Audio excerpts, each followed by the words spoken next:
Aujourd'hui, on va s'intéresser à une technologie à la fois invisible et absolument vitale. Une technologie qui, en ce moment même, est poussée dans ses derniers retranchements. On va parler du défi de l'autoclave. Alors, quel est le point commun entre une aile d'avion de ligne et un scalpel de chirurgien? La réponse, elle peut paraître surprenante, mais croyez-moi, elle est essentielle pour notre sécurité à tous. Eh bien, ce point commun, c'est un procédé à très haut risque, qui se passe à l'intérieur de ce qu'on pourrait appeler une sorte de cocotte-minute géante, ultra sophistiquée. Bienvenue dans le monde des autoclaves.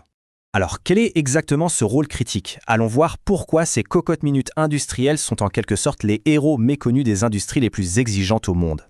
Ok, donc un autoclave, c'est quoi exactement? C'est bien plus qu'une simple machine. C'est vraiment le garant de la stérilité dans un bloc opératoire et c'est aussi ce qui assure la solidité d'une aile d'avion. Et dans ces domaines, on s'en doute, la moindre erreur peut avoir des conséquences dramatiques. L'échec, ce n'est tout simplement pas envisageable.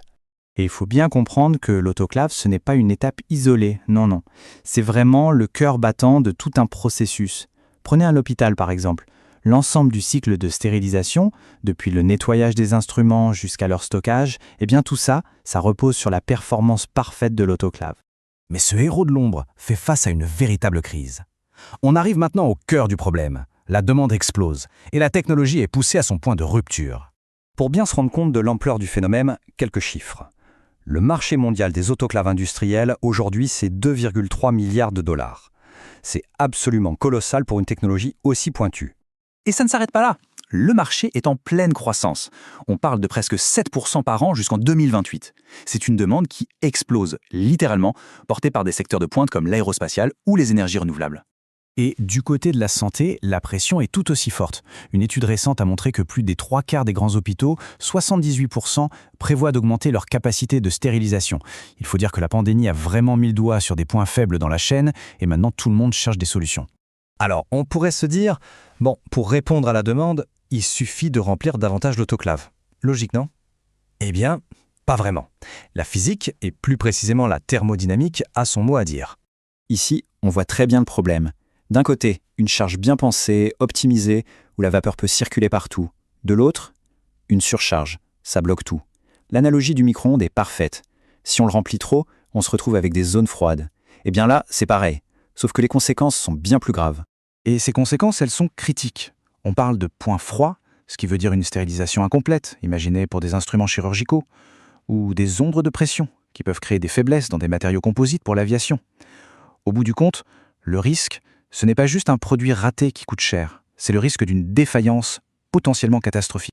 Bon, la solution semble évidente, il suffit de ne pas surcharger, et puis c'est tout. Simple, non? Eh bien, c'est là que ça devient intéressant, et même paradoxal. Parce qu'une étude très récente de 2023 a révélé quelque chose de totalement contre-intuitif.